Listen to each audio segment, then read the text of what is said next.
This is the first time that I'm getting in touch with you all to clarify something.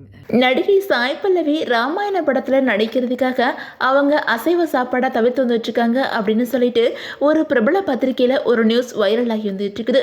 இதை கண்டித்து சாய் பல்லவி தன்னோட Twitter பக்கத்தில் ஒரு post போட்டிருக்காங்க. அது இப்போது சோசியல் மீடியாவில் வைரல் ஆகி வந்துட்டு இருக்குது. அந்த வகையில் நடிகை சாய் பல்லவி ராஜ்குமார் பெரியசாமி இயக்கத்தில் சிவகார்த்திகேயன் கூட சேர்ந்து அமரன் படத்தில் நடிச்சிருந்தாங்க. அந்த படத்தில் இவங்க நடித்தாங்க அப்படின்னு சொல்கிறத விட இவங்க இந்து ரெபேக்காவே வாழ்ந்திருப்பாங்க அப்படின்னு தான் சொல்லணும்.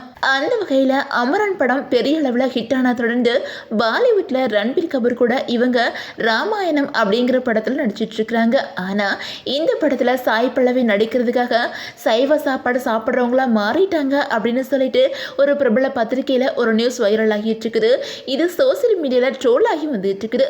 அதாவது அந்த பத்திரிகையில் என்ன சொல்லியிருக்காங்க அப்படின்னா, ராமாயணம் படத்தில் சாய் பல்லவி நடிச்சிட்டு இருக்கிறதுனால அவங்க சைவமாக மாறிட்டாங்க அப்படின்னு சொல்லிட்டோம்.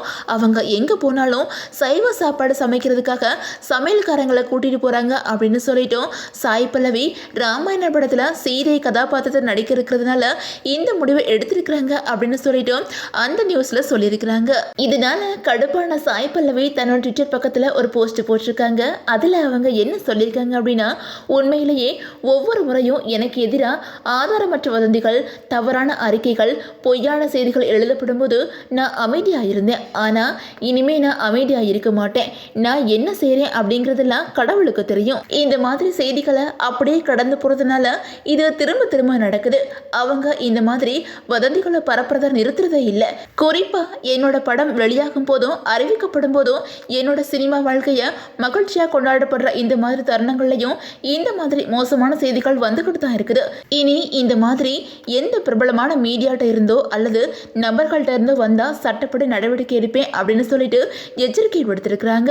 அந்த வகையில் அமரன் படத்தில் பலரோட மனசை கவர்ந்ததுக்கு அப்புறம் இப்போ சாய் பல்லவி ரன்பீர் கபூர் கூட ராமாயணம் படத்துலையும் தெலுங்குல நாகசைத்தன்யா கூட தண்டேல் படத்துலையும் நடிச்சிட்டு இருக்கிறாங்க. அதே மாதிரி லவ் ஸ்டோரி அப்படிங்கிற படத்துக்கு அப்புறம் இவங்க 2 பேரும் சேர்ந்து நடிக்கிற 2வது படம் இது.